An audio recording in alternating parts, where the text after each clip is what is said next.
Hey everyone, this is an update video from my most recent one about the little pocket watch that I bought at a flea market for €5. I've actually learnt quite a lot about it since then, and I had a go at dismantling it and trying to find out really why it wasn't working.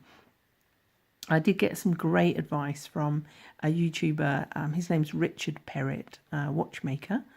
And I do recommend, if you're interested in watches, go along and subscribe to his channel, because I really enjoyed watching his videos because he explains them so nicely how he repairs watches. He would probably squirm if he looked at the technique and the things that I've done to open this watch up. But I'm a tinkerer. He was very honest with me on his assessment looking at my video. He said that the balance spring staff was probably broken, and sure enough it was, exactly as he said.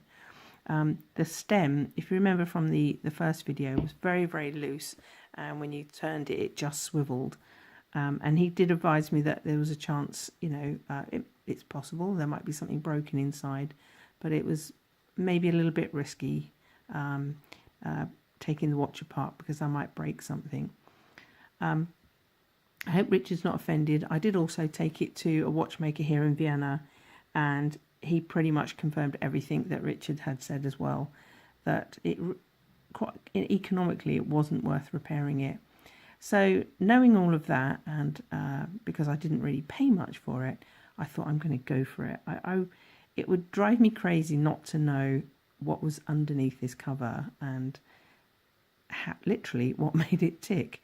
And so I invested in I watched lots of videos for beginner watch repairers and things like that, and I haven't gone the whole hog and spent a fortune, but I did get a proper set of screwdrivers, which I bought from a goldsmith supplier, a fantastic shop in Vienna that had all sorts of really cool tools and things like that. And I thought, before I go any further, I'll just show you what I picked up. And the little bits of tools that I had around here at home and used to go through the process of unscrewing everything on here and opening it up. And I really, really enjoyed. I did it last night. The light was a bit rubbish, and I've took loads of photographs, and my intention is I'll explain what I did, and towards the end of the video I will upload the stills. So if anyone's interested in really looking at the mechanics, you'll be able to see one of the things that was the reason why this stem wasn't working. So it was brilliant opening it up, and I thoroughly enjoyed doing that process, because I like to tinker and I like to see how things work. So first of all, what did I get to open it up? Well, I popped along to this shop and I bought myself a little set of screwdrivers. Now, it did come in this sort of horrible plastic container, and I will look for a better box for it in due course. It's only a small set. It's got 7 screwdrivers, and I also bought myself some non-magnetic tweezers here, very fine ones. I like this. I had a look at a couple, and there's some with a point, but I really did like using this one yesterday. I'll probably get another set. And it was a bargain in this shop, because it only really cost me... Oh, that was the name of the shop. Buyer's Enkel, I guess. Enkel, what is Enkel? Like grandson or something like that. So that was really great. And it only cost me something like €4.50 or something like that. And you might notice I made myself a handy-dandy little holder for them. I made this morning using a sewing machine. Here's some spare little blades for the screwdrivers, which was pretty good. And I literally got a scrap of felt. I've got loads of this sort of webbing, and used the sewing machine and just basically made myself a holder. The very expensive sets of screwdrivers, and these were expensive. 1, 2, 3, it's 7 screwdrivers. I paid nearly €50 for that, which you might think is like, crikey, but actually I'll use them again for other tinkering jobs. They're so fine. They were really nice quality. I think these are French made ones.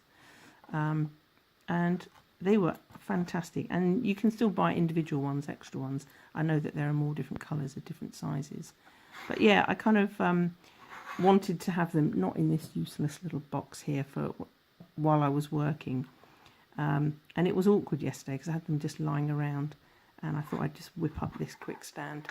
Reusing, repurposing an old cassette box. On the back I put a sticker I got from parade last year. Glaub an dich in Deutsch. This means basically believe in yourself, a nice sentiment. So I thought I'd decorate it. It looks so colourful. So that's will be my handy holder for them. But I am going to source a nice little neat box and, you know, probably separate them and have them handy. But when I'm working on stuff, I'll just pop them in that and use it like that. So I hope you like that little tinker. I've got 2 twiglet drums here that we had, coveted twiglets over Christmas here in Austria. It's really hard to get them, so kept the lids because you can always use them for things. I used a proper tool, which my partner has a watchmaking kit, and this is the tool that you need to take the hands off on the face, so that you can take the watch out of the casing. So luckily we already had one of those. Within the kit, my partner has a proper pocket watch opening knife, and this is what I use. Again, Swiss made, good quality, to open up the back of the plates and the front, and to just gently lever it open. So we already had that, I didn't have to buy that. I think all watchmakers will say you really need this one. Little air puffer to blow some dust and stuff away. I like the name of this one. It says on here, I think it says hurricane blower, and it cost me something like 50 cents at a flea market. Absolutely brilliant. So that was useful. What else did I use? Couldn't have done it without this thing. I bought that again at a flea market. Fieldman is a brand of opticians here. Heavy duty batteries. It was very useful with the light on. Absolutely fantastic. So that helped me tremendously, because doing it by the light here in the living room, light was fading a little bit. I'm sure I'm going to invest in proper sort of glasses that you wear that you can see things a bit better. So fiddled around with that. That was useful for light. I also used extra lighting, kind of floodlit the area that I was using. With this was free last year at some event in Vienna. They were giving them out free, and I attached it to a power bank that I've got. Absolutely awesome. Wow, you can see how bright that is. That was fantastic as well. Completely rechargeable. Didn't cost me anything, so quite a handy light there. I did use a tiny little head torch for a little bit. That was useful. So light is imperative. I already had this looper as it's called in Deutsch, I think loop in English. Super one, this one. It's how big is that one? 10 times, and it's got a light on the bottom, which was again very, very useful for zooming in. I really loved using this to really look at the mechanism inside the watch, particularly things like the pallet fork, which I could see really clearly is not jeweled. I've learnt some of these phrases now. It's a pin pallet fork, I think that's called. So I'll tell you about the watch in a moment. I also bought some Rodico from a really great, in fact, a proper watchmaker's kind of shop that sold tools and things for watchmakers. And this stuff is a bit, it looks like blue tack, but it isn't. It's like sticky putty.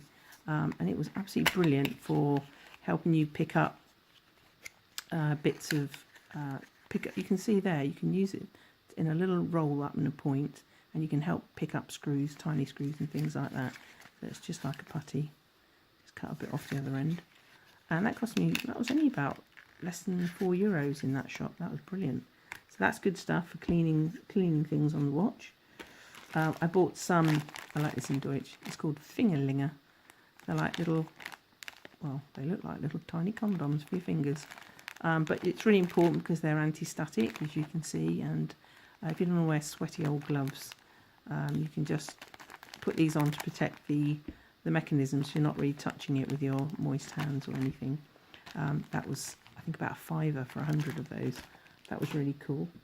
I have also bought very quickly, some polishing paste, because the reason I took the mechanism out is this is kind of little white paste in here, and in the same shop that I bought my screwdrivers from, just picked up a few Dremel little soft polishing cloths, because I really want to have a go at cleaning up that the casing. When I took the casing out, you know, I cleaned a little bit of the horrible, there was bits of rust and corrosion on it, and this is just, that is actually the colour inside, that doesn't change. If you remember PB of the casing, I've since found the hallmark. It's not a hallmark, it's a stamp rather, and I found a brilliant website which told me that PB stands for Paul Bouvier. He was a Swiss casing maker and has an extremely fine reputation for making beautiful cases. This is obviously a casing that was made, I think this particular trademark or stamp, that was from 1934, that particular shape, and it's just a plain nickel alloy, I guess, casing. But obviously I could see pictures on the internet of beautiful, beautiful gold and silver casings that he made. But the good thing is, Swiss made and had a good reputation, and that was really great. But I'm so pleased to get it out, because now I can really try and clean up these areas. I know this watch is non-working, but I want to try and just clean it up and make it look nice. So the inside here is particularly mucky and a little bit rusty, and it looks awful. So now I can really try and clean it properly and maybe polish it up a little bit more. And I'm kind of using it to practice using these things like the Dremel and polishing pastes and compounds, and using these little brushes and things, because I'm not really experienced in using them. So I might as well use it on this and try and make it as nice as I can. So I'm looking forward to doing that. That's my next job, and I will finish this video hopefully with an update on what it looks like at the end. So that's my next job. But I just wanted to show you what I did with the watch here. Annoyingly, I only came up with this idea towards the end of the evening after I'd taken loads of pictures and faffed around, but I didn't have a proper holder to keep the watch mechanism steady. The face is under there, and I've not taken the lovely enamel face off because, you know, there was no need to. So I used a roll of insulation tape. The diameter was perfect for the face to protect it inside, and I've used these pins so everything's nice and clean, and that really works to keep everything steady in there. The stem actually, it's a bit loose at the moment because, you know, I've just got it poised in there at the moment, but everything works in there. You can wind up the mainspring in there now. But as Richard said, that balance spring inside there, the staff that goes in the middle there, is broken, so it's still loose and wobbly in there, which is such a shame, because when you watch the video later and you see the internal mechanisms, you'll see that really everything else is functional. It's absolutely filthy inside. When you look through the magnifying glass, it looks really oily and mucky, and I guess if I really knew how to break it down, it would be lovely to clean it up again. But I got what I wanted out of opening up this watch, was understanding the mechanism and actually seeing, when you look at the engraving of this, it is a Tavannes, I know how to pronounce it now, a Tavannes Swiss-made watch, Mysteria. It could be anything from early 1920s to 30s onwards maybe. But this stamp here is of the escape wheel and a pallet fork, which lovely Richard told me. And in here, you'll see on the stamp, if you could see it, I don't know if I can focus on it close up, a bit rubbish at this. Ah, there we go. This is normally, you can see two tiny jewels, but in this watch it doesn't have jewels. And I think what I've learnt is that this is one of the watches I think that was kind of machine put together. I think Tavannes, the Swiss company, made at one point 30 million watches, and I guess this was what they call a labourer's watch. It's something that an ordinary guy would do. It's not a beautiful fancy timepiece that, you know, a rich guy would show off as a status thing. This was the kind of watch that ordinary people used, or, you know, guys that were workers. It was well made, good quality for what you paid for it at the time, but I guess it was kind of disposable. It wasn't worth repairing it if things went wrong, people probably just discarded them. But what I'm really pleased about is that the casing's nice, the glass is nice, the face is still in good condition. So actually, even though it doesn't work, and it isn't going to be worth my while unless I can ever find the right balance staff for this, and then maybe a watchmaker would fit it for me, you know, fit the balance staff, because I would love to try and fit it all back together myself. Sadly, this watch won't be ticking again, and that's a real shame. But I'm happy with what I've learned about the watch from it. So my little sort of easy fix watch mechanism jig actually works really well. It's quite steady, it's stable in there, doesn't really move around that much. And if I want to just take it out and show you, I can just remove a couple of pins and you'll see the rather beautiful face on the front, which I will clean up just a little bit more, but it's in awesome condition, that clock face. Beautiful enamel, isn't that lovely? So I'm actually really glad that I've had the opportunity to do what I wanted to do, which was to open it up. And I think, Richard, you'd be, I hope, proud of me that I managed to do it. I didn't break anything. Everything went back and I didn't have any spare screws anywhere. So next time you see the video, as I said, I will show you an update when I've cleaned all this together and put it all back in one place. So I hope you like that today. I will put some stills at the end of this for any of you that are curious and would like to know what the mechanism looked like inside. I'm kind of reluctant to unscrew it all again and put it back, because I think I was quite lucky getting it all on. So I hope you enjoyed that, and I'll see you later. So I've just finished cleaning the casing. Took ages, I have to say, and it's still not perfect, but it's as good as I think I can get it now, and it looks a hell of a lot better. I used a Dremel with some of that compound. I'm not really sure I was doing it right, because quite a lot of the powder kind of flung off. So I might look into reading up and watching YouTube about the right way to do that. But overall, I did use some P600 sandpaper, some wire wool, various polishing compounds. What did I use? Kind of polishing paste and stuff a bit like Brasso. I can't remember the name of it. So I've tried a variety of different things, but it's definitely cleaner and it looks a lot better. So I'm now going to assemble the watch and put it all back together and show you what it looks like afterwards. Thank you. So I've just reassembled the watch and snapped everything back in place. It's gone back nicely. A little bit fiddly, but just to show you the finished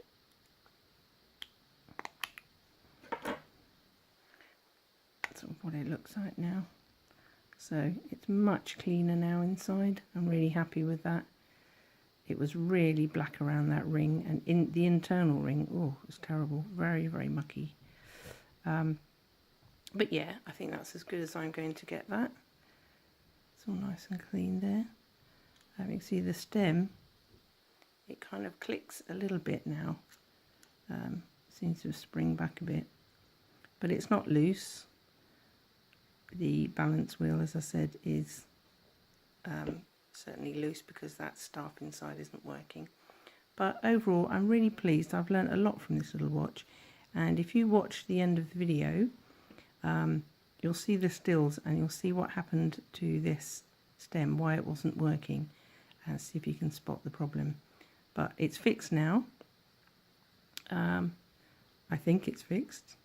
I don't want to try and twist it too much to adjust the time on it. I'm going to leave the hands set at that. And yeah, so I've really enjoyed working on this little watch.